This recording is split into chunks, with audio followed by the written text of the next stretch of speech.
కొరింథీయులకు రాసిన 2వ పత్రిక 11వ అధ్యాయము.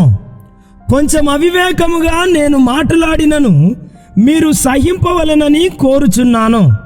నన్ను గూర్చి మీరెలాగైనను సహించుడి. దేవాసక్తితో మీ ఎడల ఆసక్తి కలిగి ఉన్నాను. ఎందుకనగా పవిత్రురాలైన కన్యకనుగా ఒక్కడే పురుషునికి అనగా క్రీస్తుకు సమర్పింపవలెనని మిమ్మును ప్రదానము చేసి తిని గాని, సర్పము తన కుయుక్తి చేత అవ్వను మోసపరచినట్లు మీ మనస్సులను చెరుపబడి క్రీస్తు ఎడలనున్న సరళత నుండి పవిత్రత నుండి ఎట్లయినను తొలగిపోవునేమో అని భయపడుచున్నాను. ఏలయనగా వచ్చిన వాడెవడైనను మేము ప్రకటింపని మరి ఒక యేసును ప్రకటించినను, లేక మీరు పొందని మరి ఒక ఆత్మను మీరు పొందినను, మీరు అంగీకరింపని మరి ఒక సువార్త మీరు అంగీకరించినను, మీరు వానిని గూర్చి సహించుట యుక్తమే. నేనైతే మిక్కిలి శ్రేష్ఠులైన ఈ అపోస్తలుల కంటే లేశ మాత్రమును తక్కువ వాడను కానని తలంచుకొనుచున్నాను. మాటల యందు నేను నేర్పు లేని వాడనైనను జ్ఞానమందు నేర్పు లేని వాడను కాను. ప్రతి సంగతిలోనూ అందరి మధ్యను మీ నిమిత్తము మేము ఆ జ్ఞానమును కనుపరచి ఉన్నాము.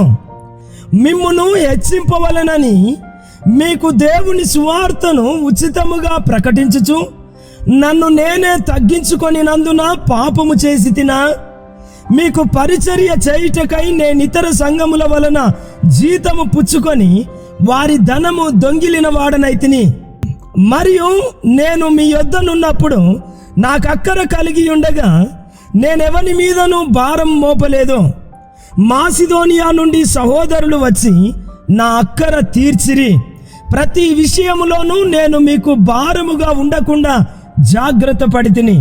ఇక ముందుకును జాగ్రత్త పడుదును. క్రీస్తు సత్యము నా యందు ఉండుట వలన అకయ్య ప్రాంతముల యందు నేనీలాగు అతిశయపడకుండా నన్ను ఆటంకపరచుటకు ఎవరి తరము కాదు. ఎందువలన? నేను మిమ్మును ప్రేమింపనందువలననా? దేవునికే తెలియను. అతిశయ కారణము వెదకువారు ఏ విషయములో అతిశయించుచున్నారో ఆ విషయములో వారును మావలనే ఉన్నారని కనబడు నిమిత్తము వారికి కారణము దొరకకుండా కొట్టివేయుటకు నేను చేయుచున్న ప్రకారమే ఇక ముందుకును చేతును. ఏలయనగా అట్టి వారు క్రీస్తు యొక్క అపోస్తలుల వేషము ధరించుకొని వారై ఉండి దొంగ అపోస్తలులను మోసగాండ్రగు పనివారునై ఉన్నారు. ఇది ఆశ్చర్యము కాదు. సాతాను తానే వెలుగుదూత వేషము ధరించుకొనుచున్నాడు గనుక వాని పరిచారకులను నీతి పరిచారకుల వేషము ధరించుకొనుట గొప్ప సంగతి కాదు. వారి క్రియల చొప్పున వారి కంతము కలుగును. నేను అవివేకినని ఎవడును తలంచవద్దని మరల చెప్పుచున్నాను. అట్లు తలంచిన ఎడల నేను కొంచెము అతిశయపడునట్లు నన్ను అవివేకినైనట్టుగానే చేర్చుకొనుడి. నేను చెప్పుచున్నది ప్రభువు మాట ప్రకారము చెప్పుటలేదు గాని ఇట్లు అతిశయపడుటకు ఆధారము కలిగి అవివేకి వలె చెప్పుచున్నాను. అనేకులు శరీర విషయములో అతిశయపడుచున్నారు గనుక నేనును అలాగే అతిశయపడుదును. మీరు వివేకులై ఉండి సంతోషముతో అవివేకులను సహించుచున్నారు.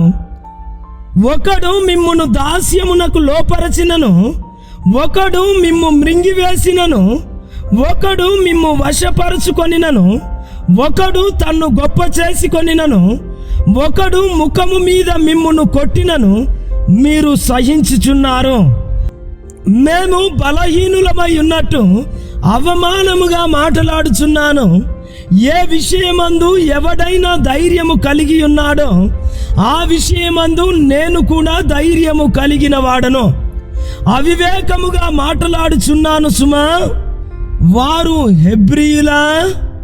నేనును హెబ్రీయుడనే. వారు ఇజ్రాయేలీయులా? నేనును ఇజ్రాయేలీయుడనే. వారు అబ్రహాము సంతానమా? నేనును అట్టివాడనే. వారు క్రీస్తు పరిచారకులా?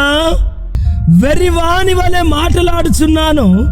నేనును మరి ఎక్కువగా క్రీస్తు పరిచారకుడను, మరి విశేషముగా ప్రయాసపడి తిని, మరి అనేక పర్యాయములు చెరసాలలో ఉంటిని, అపరిమితముగా దెబ్బలు తింటిని, అనేక మారులు ప్రాణాపాయములలో ఉంటిని. యూదుల చేత 5 మారులు ఒకటి తక్కువ 40 దెబ్బలు తింటిని. 3 మారు బెత్తములతో కొట్టబడి తిని, ఒకసారి రాళ్లతో కొట్టబడి తిని, 3 మారు ఓడ పగిలి శ్రమపడి తిని, ఒక రాత్రింబగళ్ళు సముద్రములో గడిపి తిని. అనేక పర్యాయములో ప్రయాణములలోను, నదుల వలననైన ఆపదలలోను, దొంగల వలననైన ఆపదలలోను, నా స్వజనుల వలననైన ఆపదలలోను, అన్యజనుల వలననైన ఆపదలలోను, పట్టణములో ఆపదలలోను, అరణ్యములో ఆపదలలోను, సముద్రములో ఆపదలలోను, కపట సహోదరుల వలని ఆపదలలోను ఉంటిని.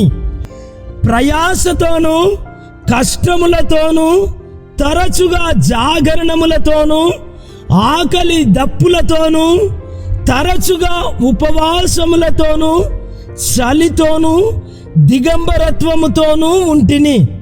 ఇంకను చెప్పవలసినవి అనేకములున్నవి. ఇవియును గాక సంఘములన్నింటినీ గూర్చిన చింతయు కలదు. ఈ భారము దినదినమును నాకు కలుగుచున్నది. ఎవడైనను బలహీనుడాయనా? నేనును బలహీనుడను కానా? ఎవడైనను తొట్రుపడెనా? నాకును మంట కలుగదా? అతిశయపడవలసి ఉంటే నేను నా బలహీనత విషయమైన సంగతులను గూర్చియే అతిశయపడుదును.